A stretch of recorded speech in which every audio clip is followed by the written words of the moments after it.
నమః. ఇది అపారమైనటువంటి శక్తివంతమైన నామము. ఇంకా దీనికన్నా శక్తి ప్రసరణం ఇంకా దేని వల్ల జరగదు. ఈ శక్తిని ఎందుకు తీసుకొస్తారంటే ఈ బీజాక్షరాలతోటి ఓం మహత్వ శక్తికి అంతటికీ కూడా ఓంకారము ప్రతినిధి. ఐం ఇది కవిత్వ శక్తికి ప్రతినిధి. పటుత్వం కలగాలి అంటే హ్రీం, అలాగే సంపదలన్నీ కలగాలి అంటే శ్రీం.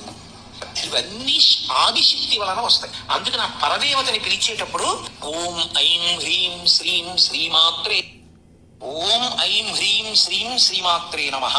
ఇది అపారమైనటువంటి శక్తివంతమైన నామము. ఇంకా దీనికన్నా శక్తి ప్రసరణం ఇంకా దేని వల్ల జరగదు. ఈ శక్తిని ఎందుకు తీసుకొస్తారంటే ఈ బీజాక్షరాలతోటి ఓం మహత్వ శక్తికి అంతటికీ కూడా ఓంకారము ప్రతినిధి. ఐం ఇది కవిత్వ శక్తికి ప్రతినిధి. పటుత్వం కలగాలి అంటే హ్రీం, అలాగే సంపదలన్నీ కలగాలి అంటే శ్రీం. ఇవన్నీ ఆదిశక్తి వలన వస్తాయి. అందుకని ఆ పరదేవతని పిలిచేటప్పుడు ఓం ఐం హ్రీం శ్రీం శ్రీమాత్రే